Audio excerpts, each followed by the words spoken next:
Preocupación en el COE Nacional por la poca acogida a las restricciones para controlar la pandemia. Apenas el 60% de los municipios ha acogido las medidas, pero las aplicarán parcialmente, por lo que hacen responsable de las consecuencias a sus autoridades. Dificultades por los altos costos de atención en centros privados en casos de COVID-19. Clínicas y hospitales emiten facturas costosas. El contralor Pablo Celi apeló a la orden de prisión preventiva en su contra por una investigación de supuesta delincuencia organizada. Su defensa presentó varios argumentos. El Instituto Ecuatoriano de Seguridad Social deslinda responsabilidades por las decenas de cajas de medicamentos caducados que fueron abandonados e intentaron ser incinerados en un sector popular de Guayaquil. Homenaje a las víctimas del terremoto en Manabí, 5 años después de la tragedia que dejó más de 600 muertos y miles de damnificados.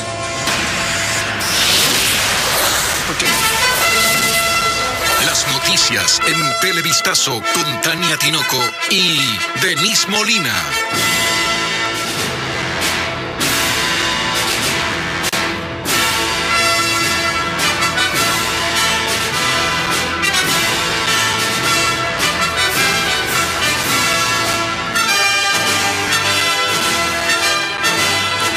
Amigos, buenas tardes. Hoy es viernes 16 de abril. Comenzamos Televistazo con información relacionada a los intentos de las autoridades para frenar los casos de coronavirus en nuestro país. Exhortó el COE Nacional, no ha sido acogido por todos los municipios, Tania. ¿Qué tal, Denise, amigos televidentes? El llamado a restringir la circulación vehicular apenas ha sido replicado por el 60% de los municipios. William Young nos informa que en Guayas algunos alcaldes decidieron que la medida solo se aplique los fines de semana.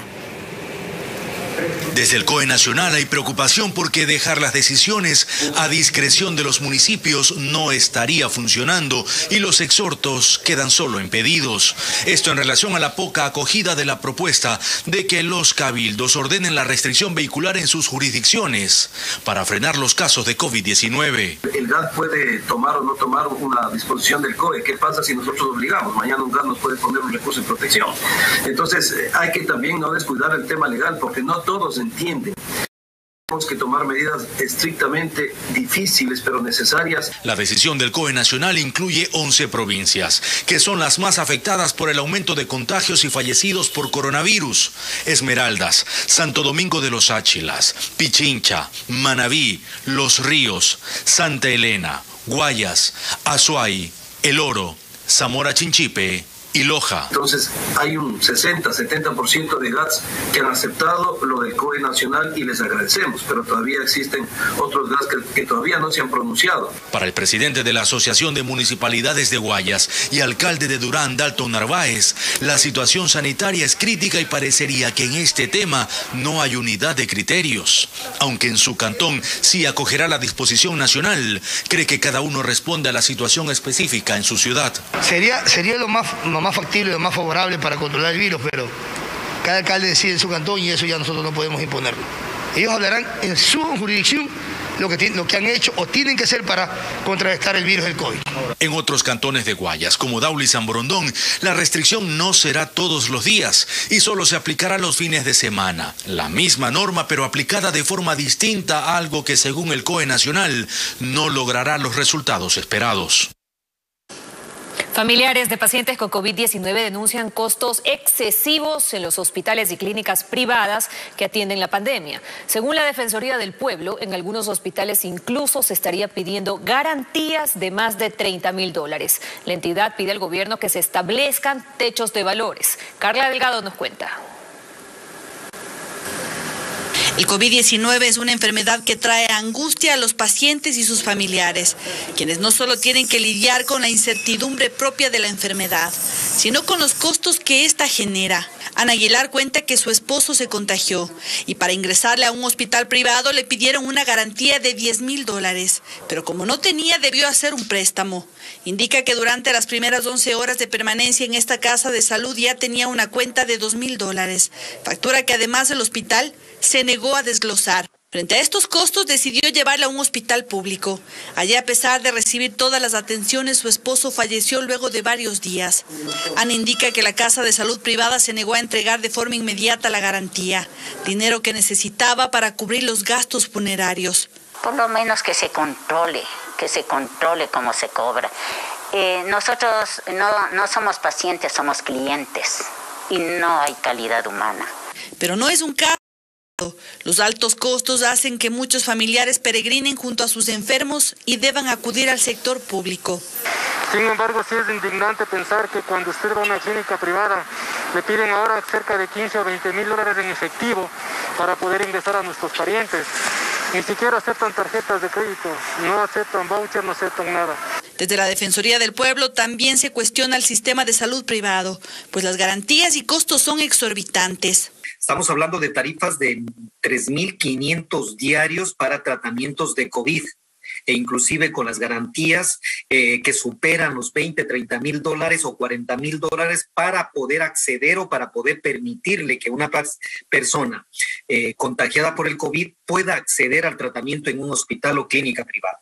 Ana Delgado, representante de los hospitales y clínicas privadas, explica que la pandemia genera altos costos y cada hospital establece sus propias tarifas. Pero ocurre en los servicios de UCI. El servicio de UCI es muy alto en su costo, porque el servicio de UCI demanda condiciones especiales, tanto de infraestructura como de personal.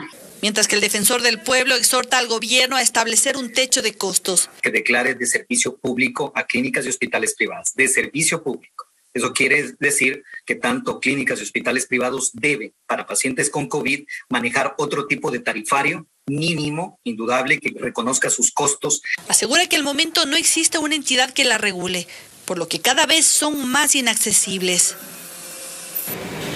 Pese a que este viernes inició el proceso de vacunación a docentes en Guayaquil, San Borondón y Durán, los maestros temen que puedan contagiarse en caso de regresar a clases presenciales. Las autoridades recordaron que pese a la inoculación se deben seguir con los protocolos de bioseguridad en los planteles y hogares de los alumnos. 5.000 profesores son los primeros vacunados en el plan presentado por el Ministerio de Educación y de Salud, con el objetivo de reactivar las clases presenciales en los cantones de Guayaquil, San Borondón y Durán, en los planteles cuyos protocolos de bioseguridad hayan sido aprobados. El proceso inició con 5.000 docentes a quienes se les aplica la vacuna de AstraZeneca, pero a ellos les preocupa que solo sea a los maestros, pues igual temen contagiarse, ya que de regresar a clases, los estudiantes pueden ser portadores del COVID-19, ya que ni ellos ni su círculo familiar están inmunizados. Porque vemos en Pastazas que casi el 99% de un curso tenían COVID los estudiantes. Cuando nos hacen ir a las instituciones no poseemos ni alcohol.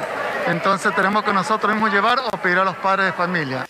Dudas que fueron consultadas a las autoridades. La ministra de Educación, Montserrat Kramer, y la vicepresidenta de la República, María Alejandra Muñoz, recordaron que la vacunación se realiza por fases y mientras no estén todos los ecuatorianos inmunizados, se debe seguir con las medidas de bioseguridad. Cuidados, vacunación y retorno progresivo, voluntario y también con protocolos de bioseguridad. Se espera que más de 32.000 docentes sean vacunados y a inicios del periodo escolar se regresará al modo presencial gradualmente, con los estudiantes cuyas familias así lo autoricen.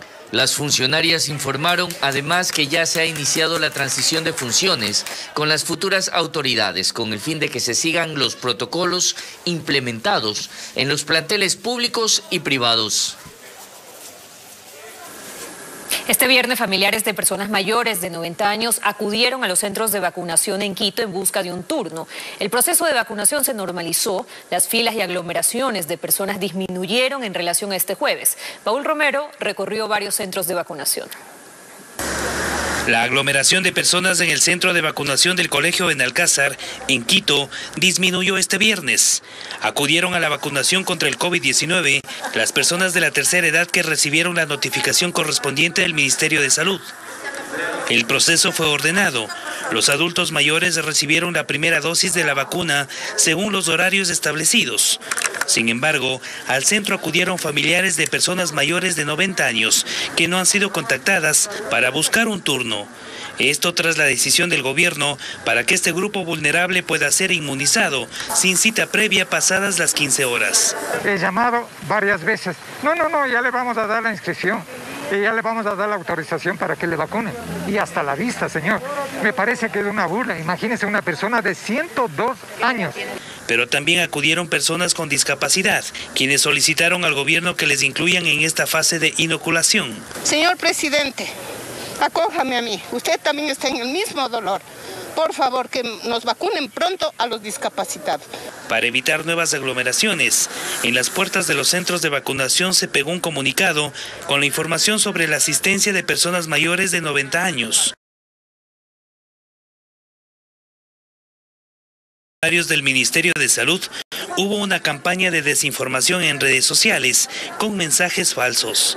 De personas ajenas, inescrupulosas, que le dicen a nuestros adultos mayores que se pueden venir a vacunar, y eso no es verdad. Todos nuestros adultos mayores deben de agendarse, excepto aquellas personas de 90 años que sí lo pueden hacer por demanda espontánea. En otros centros de vacunación de Quito también se redujo las filas y aglomeraciones. La defensa del contralor Pablo Celi, procesado por el delito de delincuencia organizada, espera que pueda salir en libertad en los próximos días. Considera que la prisión de Celi no es legal y por tanto espera que se tramite lo más pronto la apelación del caso. Francisco Garcés nos informa. El contralor Pablo Celi se encuentra detenido en la cárcel 4 en el norte de Quito. Es investigado por una presunta delincuencia organizada, de la que es acusado por la fiscal del estado Diana Salazar. Pero su defensa considera que la prisión preventiva que cumple es excesiva porque en el caso no habría pruebas suficientes para acusarlo. Tampoco habría riesgo de fuga ni de que se entorpezca la investigación. La fiscalía no demostró la necesidad de privarlo de la libertad al doctor Pablo Celi, ni siquiera de los otros coprocesados.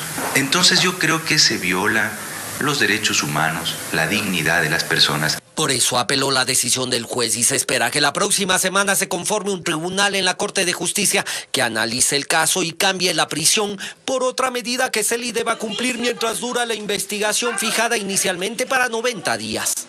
No es sino otra cosa que un show mediático y una nueva mediatización de un proceso que se basa sobre dichos, sobre versiones y que luego serán quizá testimonios anticipados y supuestas colaboraciones eficaces o delaciones.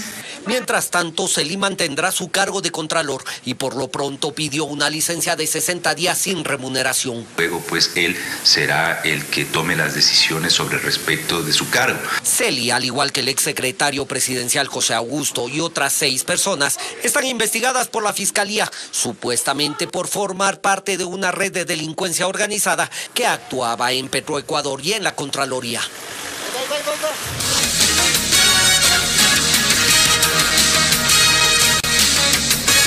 Seguimos informando. El Instituto Ecuatoriano de Seguridad Social, IES, inició una investigación para determinar de qué unidad médica son los medicamentos que iban a quemarse en una carbonera en el noroeste de Guayaquil. Según la policía, esos fármacos serían del Hospital del Día Sur Valdivia, pero sus autoridades aseguran que la medicina no registraba en el área de farmacia, no estaba registrada.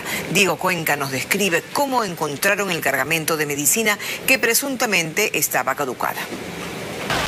La alerta ocurrió en ese punto, el noroeste de Guayaquil. Aquí los habitantes vieron que el miércoles por la noche, desde una furgoneta blanca, descargaron varios cartones. Vea, hartas medicinas del Seguro Social aquí en la ladrillera. Se trataba de un sujeto que bajó decenas de cajas llenas de medicamentos y empezó a quemarlos. La novedad de que han venido a botar insumos médicos caducados. Los bomberos y la policía acudieron al sitio.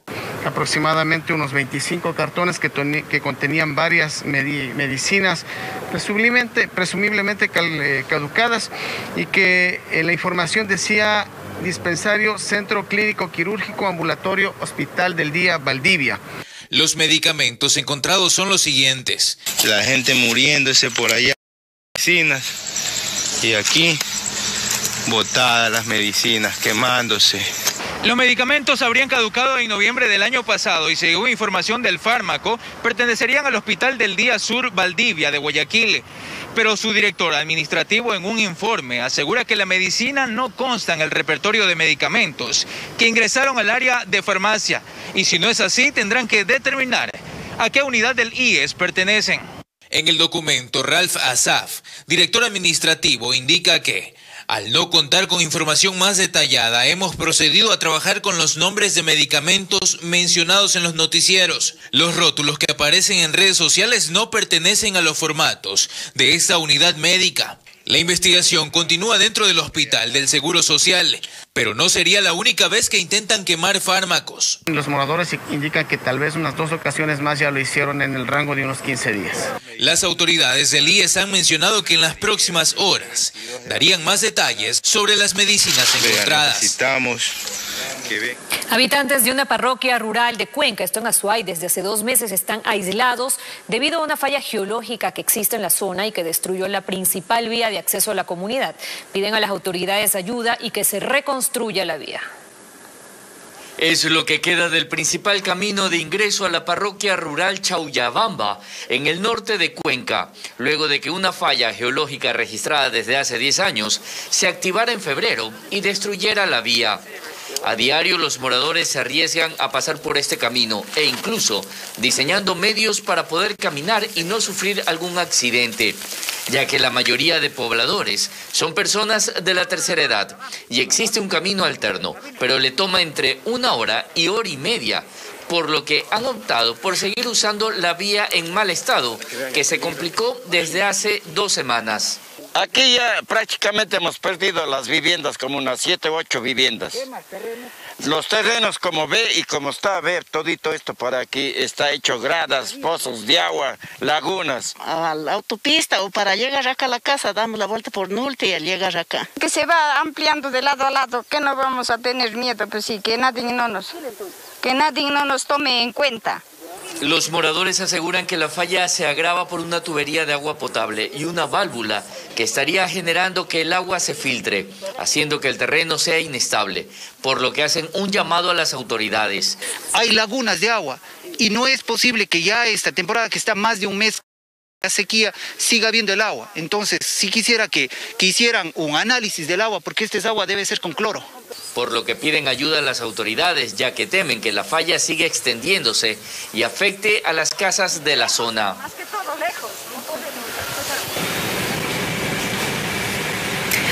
Actos religiosos y de otro tipo se han realizado en Manabí al recordarse 5 años del terremoto. En medio del cúmulo de sentimientos existe indignación por falta de una reactivación económica. Nuestra corresponsal Karen Ceballos en la cobertura. Jaime Macías vive en Tarqui, la zona más devastada en Manta por el terremoto del 2016. Muestra la foto de su madre Ignacia. Ella murió aquel 16 de abril dentro de su casa, que se derrumbó por el movimiento telúrico. Quizá porque siempre estuve con mi mamá desde pequeño, desde que nací hasta lo último la acompañé. Conmemorar un 5º aniversario de la tragedia es algo que a todos los que perdieron seres queridos llena de nostalgia. Porque muy dolorosa, no poder olvidar. 2 emotivos actos se realizaron en la zona cero para recordar a las víctimas.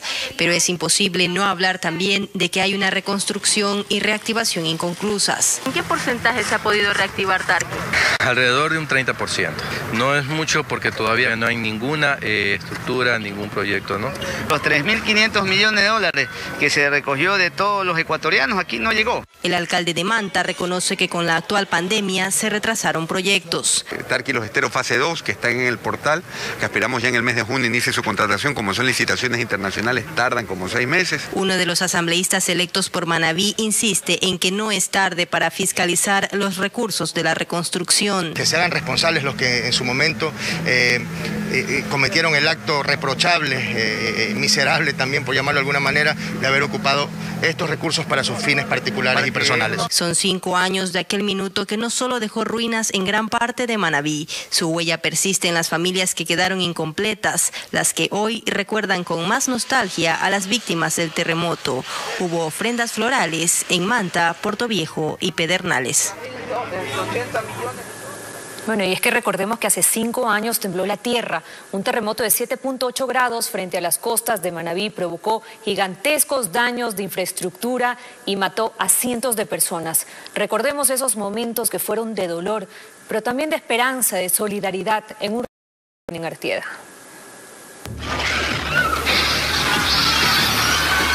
Faltaban 2 minutos para las 19 horas y nunca antes hubo tanta oscuridad antes de que cayera la noche. ¡Carla! ¡Carla! Ahí en esos escombros está mi sobrina. Unos dicen que fueron 42, otros 48, otros 51 los segundos que tembló la tierra, como si hubiera una forma de medir cuánto dura el dolor, cuánto nos duele la muerte.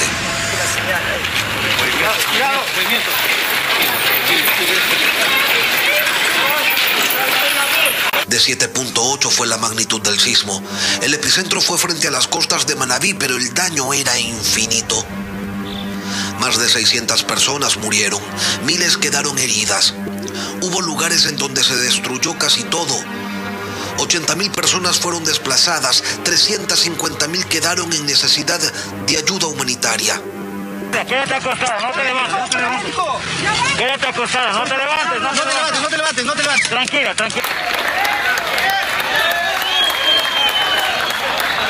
Pero hubo también 113 razones que permitieron, después de que tembló la tierra, que pudiéramos recuperar la sonrisa. Qué lindo, Dios mío, me diste vida otra vez. Pablo, ¿estaba solo o había perdido con usted? La persona que estaba conmigo... Equipos especializados que no sabían de descansos luchaban contra el tiempo, y esta era la razón, la suerte o el milagro, para ser incesantes en la búsqueda de un pálpito, de una señal, de algún aliento, de una voluntad que no se rinde.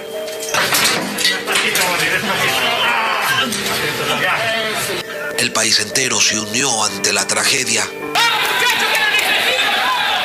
Nos dieron la disposición que con cada ración que entreguemos, les entreguemos una cartita que es en ayuda de los niños de Cuenca, que han recogido los niños de Cuenca.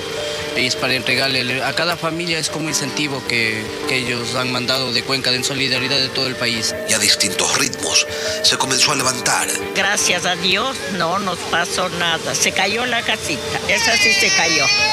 Sí, pero más es la vida. Sobre las ruinas de sus anteriores vidas.